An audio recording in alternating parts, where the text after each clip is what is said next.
You can't understand the coach without first understanding the man. Gregg Popovich wasn't born into basketball royalty. He came from East Chicago, Indiana, a place built on steel and hard work. His father was Serbian, his mother Croatian, and he grew up in a community of immigrants who knew the value of rolling up your sleeves. Life wasn't handed to you, you earned it. That ethos was baked into his very being from a young age. It was a world where you showed up, did your job without complaint, and understood you were part of something bigger than yourself. It was about community, about relying on your neighbor, and about the quiet strength that comes from shared purpose. This foundation was solidified at the United States Air Force Academy. Here, the lessons of discipline and service were not just taught, they were lived every single day. Popovich played basketball for 4 years and was the team captain his senior year. But the experience was about more than just sports. It was about structure, chain of command, and the absolute necessity of trusting the person next to you. He learned that individual talent meant little if it didn't serve the collective mission. The military taught him how to lead, how to follow, and how to operate under immense pressure. It was an education in human dynamics, strategy, and the unwavering importance of preparation. After graduating, he served 5 years of active duty. During this time, he toured Eastern Europe and the Soviet Union with the United States Armed Forces basketball team. He even considered a career with the Central Intelligence Agency. Think about that for a moment. The man who would become one of basketball's greatest minds was weighing a life in espionage. This experience broadened his worldview immensely. He saw different cultures, different systems, and different ways of thinking. It taught him to adapt, to communicate across barriers, and to appreciate the diverse perspectives that make a team stronger. These weren't just basketball trips, they were lessons in global citizenship that would later define his coaching philosophy. His early coaching journey began far from the NBA's bright lights, as an assistant at the Air Force Academy, and then as the head coach at Pomona-Pitzer, a small Division III school. It was here in the quiet gyms away from the national spotlight that he honed his craft. He learned how to teach, how to motivate, and how to build a program from the ground up. He wasn't working with 5-star recruits. He was working with student athletes who loved the game. He had to be a teacher first and foremost. This period instilled in him a love for the purity of basketball, the strategy, the teamwork, the development of young men. It was the perfect training ground for the architect he was destined to become. When Gregg Popovich arrived in San Antonio in 1988, it was as an assistant coach under Larry Brown. The Spurs were a respectable team, but they were hardly a powerhouse. Popovich soaked it all in, learning the professional game from one of its most well-traveled minds. He left for a brief stint with the Golden State Warriors, but his heart and his future remained tied to the Alamo City. In 1994, he returned as the general manager and vice president of basketball operations. He had a vision. He saw the potential for something special, something sustainable, something that could be built to last. It wasn't about quick fixes or chasing fleeting trends, it was about laying a foundation. His move to the head coaching position in 1996 was controversial to say the least. He fired Bob Hill and appointed himself, a move that drew widespread criticism. The team was struggling. Star player David Robinson was injured, and many saw it as a desperate power grab. But Popovich wasn't looking at the next game. He was looking at the next decade. He knew that to build the culture he envisioned, he needed to be the one steering the ship, making the tough calls, and setting the standard from the sideline. It was a bold, risky move, but it was a necessary one.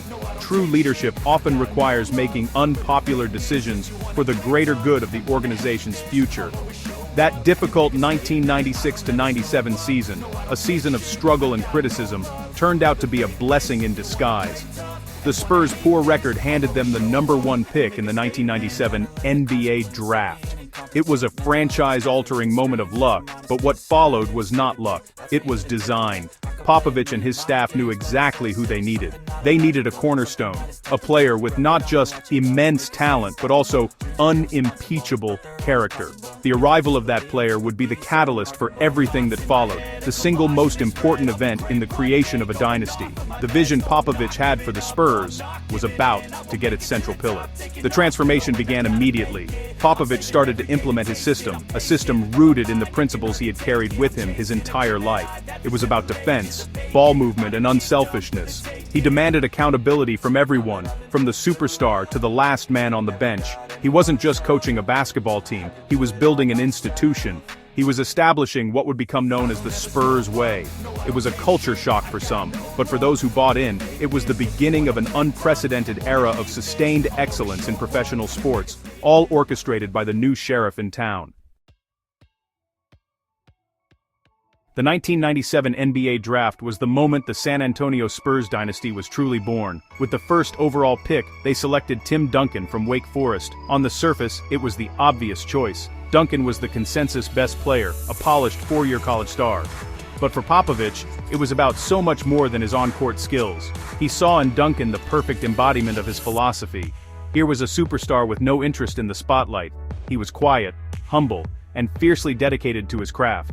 He was, in every sense of the word, a professional. He was the ultimate team player, the foundation upon which an empire could be built. Popovich famously went to the Virgin Islands to meet Duncan before the draft. He wasn't just there to scout a basketball player, he was there to understand the person. They spent time together, talking about life, family, and everything but basketball. Popovich wanted to know if Duncan's character matched his talent. He needed a leader who would be receptive to coaching, who would put the team first, and who would set the tone for everyone else in the locker room. He found exactly that. That trip solidified the most important player-coach relationship of the next 2 decades. It was a partnership built on mutual respect and a shared understanding of what it takes to win. From day one, Popovich coached Duncan hard. He didn't give his star player any special treatment. In fact, he was often tougher on Duncan than anyone else. He would yell at him in practice, challenge him in team meetings, and demand perfection. This sent a powerful message to the rest of the team. No one is above the system. If the best player on the team, a future Hall of Famer, could take criticism and be held accountable, then everyone could.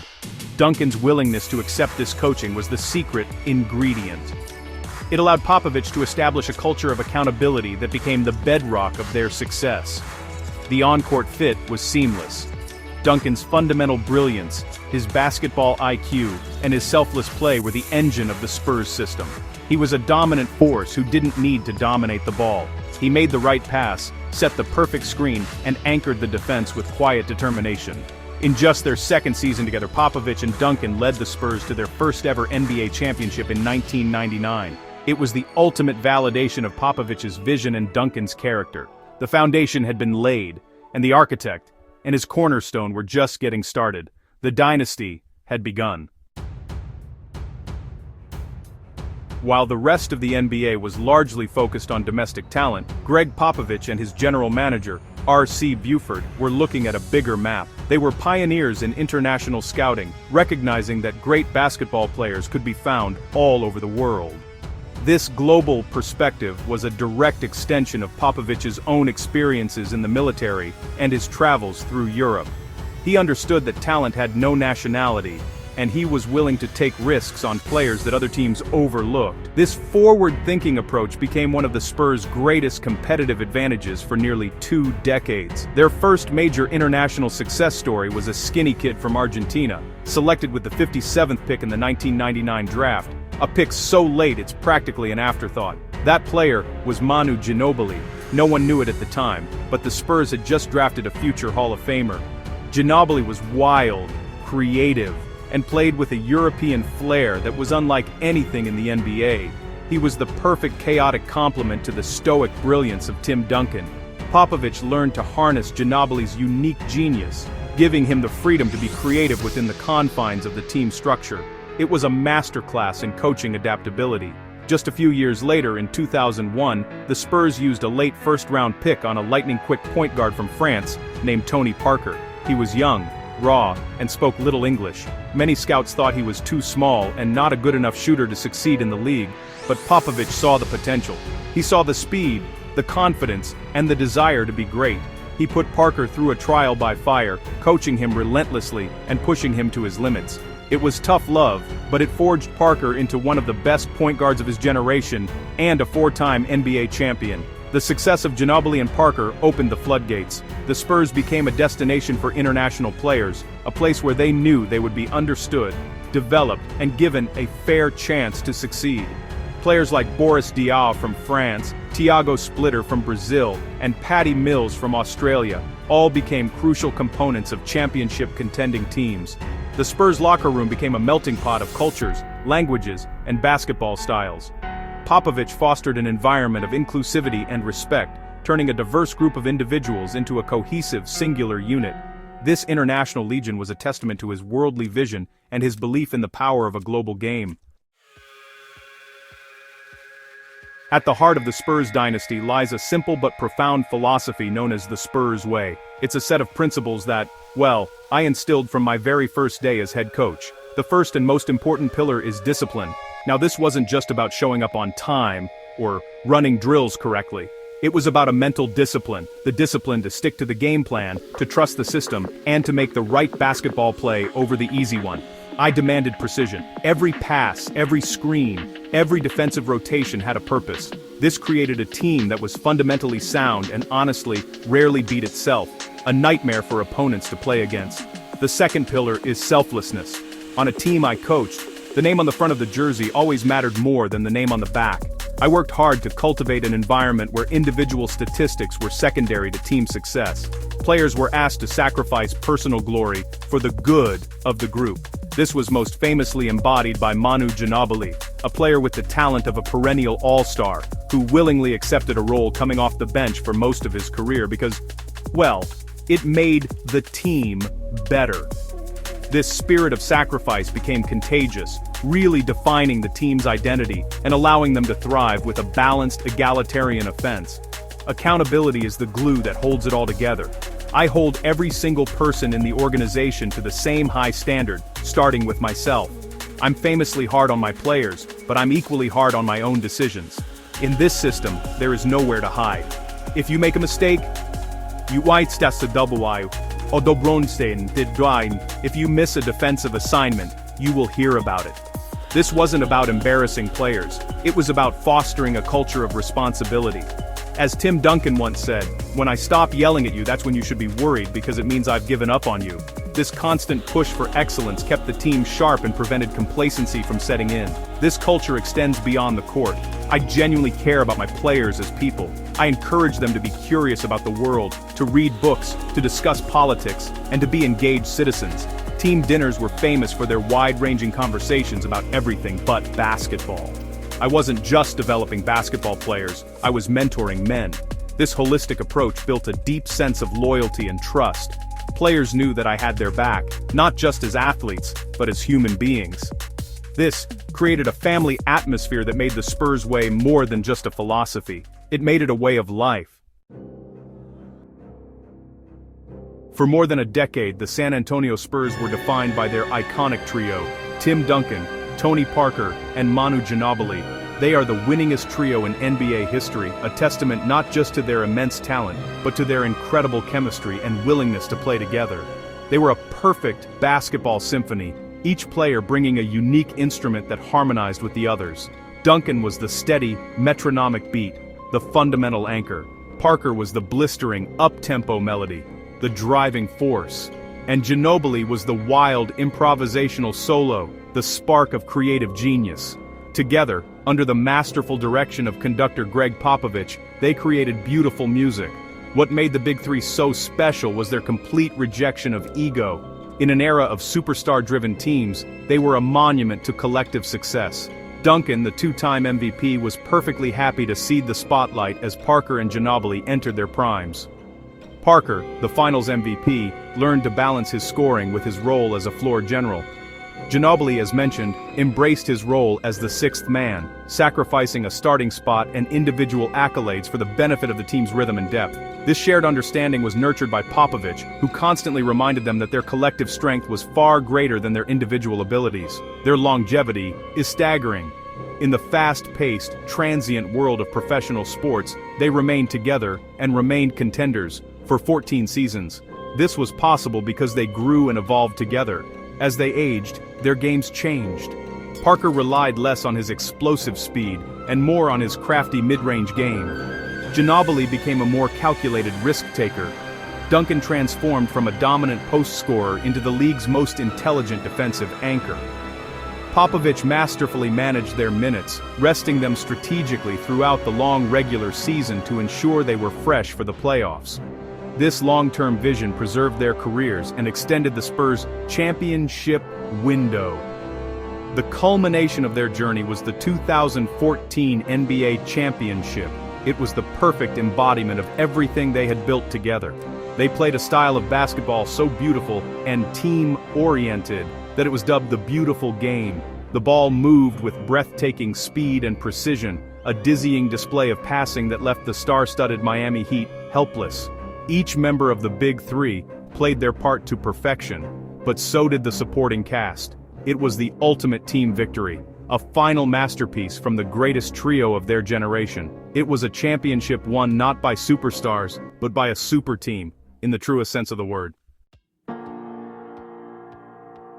One of the greatest marks of Gregg Popovich's genius is his ability to adapt. While many great coaches have a system and stick to it, Popovich has proven time and again that he is willing to evolve to stay ahead of the curve. He is not dogmatic. His core principles of defense and teamwork have remained constant, but the application of those principles has changed dramatically over the years. He understands that the game of basketball is a living, breathing entity, and to remain at the top, you must be willing to change with it.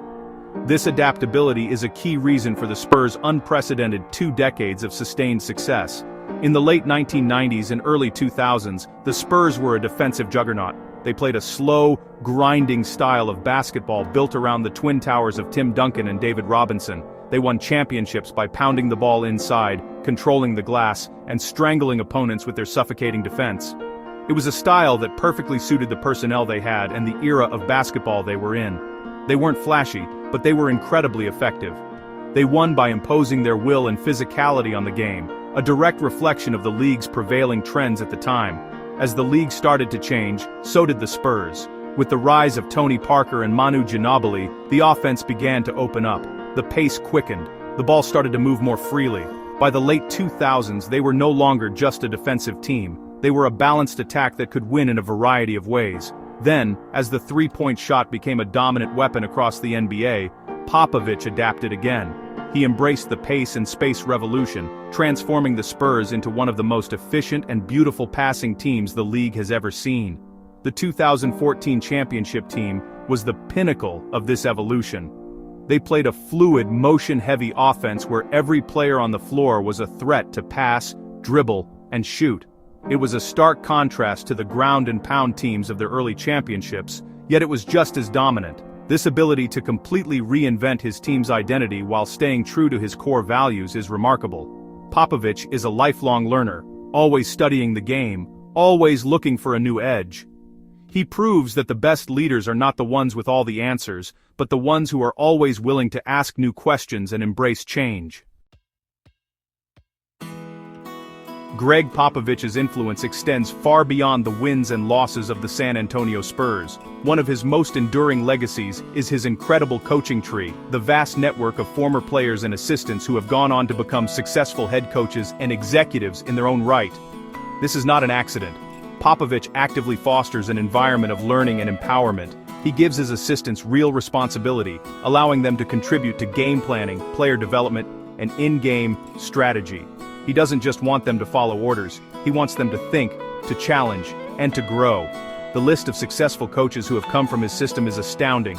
Mike Budenholzer, who led the Milwaukee Bucks to an NBA championship. Steve Kerr, who has guided the Golden State Warriors to multiple titles. Brett Brown, who oversaw the process in Philadelphia. James Borrego, Ime Udoka, Quinn Snyder. The list goes on and on. Each of them carries a piece of the Popovich philosophy with them, a commitment to detail, a focus on player relationships, and an understanding that culture is the foundation of success. He has effectively populated the league with his disciples, spreading his influence across the entire NBA landscape. His mentorship is not limited to those who become head coaches. He has also been a pioneer in breaking down barriers. He hired Becky Hammon as the first full-time, paid female assistant coach in NBA history. A groundbreaking move that opened doors for women throughout the league. He didn't do it for the publicity, he did it because she was the most qualified person for the job. He saw her basketball mind, her work ethic, and her ability to connect with players, and he gave her the opportunity she had earned.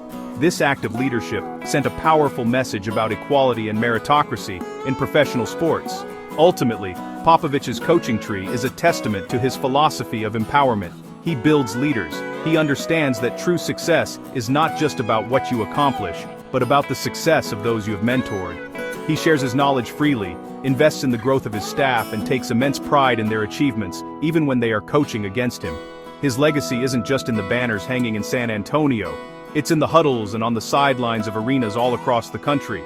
He hasn't just built a team, he has helped build the future of basketball coaching. Gregg Popovich's legacy will be defined by 5 championships and the most wins of any coach in NBA history, but his true impact transcends statistics. He has become the moral conscience of the league, a leader who is unafraid to use his platform to speak on issues of social justice, equality, and civic responsibility. In a world where athletes and coaches are often encouraged to stick to sports, Popovich has consistently refused to do so. He speaks with passion and intelligence about the world outside the arena, urging players and fans alike to be informed, engaged, and compassionate citizens. He has shown that leadership is not confined to the basketball court. His influence has fundamentally shifted the culture of the NBA. The Spurs' success with international players forced the rest of the league to broaden its scouting horizons, making the game more global than ever before. His emphasis on player health and strategic rest, once criticized, has now become standard practice across the league as teams recognize the importance of long-term sustainability. The Spurs way has become a blueprint for how to build a winning organization, one based on culture, character, and continuity, rather than simply accumulating the most famous names. He has provided a powerful counter-narrative to the superstar-centric model of team building. The lessons from his career are timeless and universal. They teach us that success is a marathon, not a sprint. It is built day by day through discipline, hard work, and a commitment to a shared goal. He has proven that a team-first ethos can triumph over individual ego. He has demonstrated that the best leaders are those who are tough but fair, demanding but compassionate, and who invest in the growth of their people. His career is a masterclass in how to build something that lasts, something with substance and integrity. It's a lesson that applies not just in sports, but in business, in community, and in life. In the end, Gregg Popovich will be remembered as more than just a coach. He is an architect, a mentor, a teacher, and a leader. He took a small market franchise and turned it into a global model of excellence. He developed Hall of Fame players and even better human beings. He won with grace and lost with dignity, never losing sight of the bigger picture. His legacy is etched in the championship banners, in the success of his coaching tree, and in the very fabric of modern basketball. It is a legacy that proves, without a shadow of a doubt, that teamwork, discipline, and mentorship are the most powerful forces for achieving enduring success.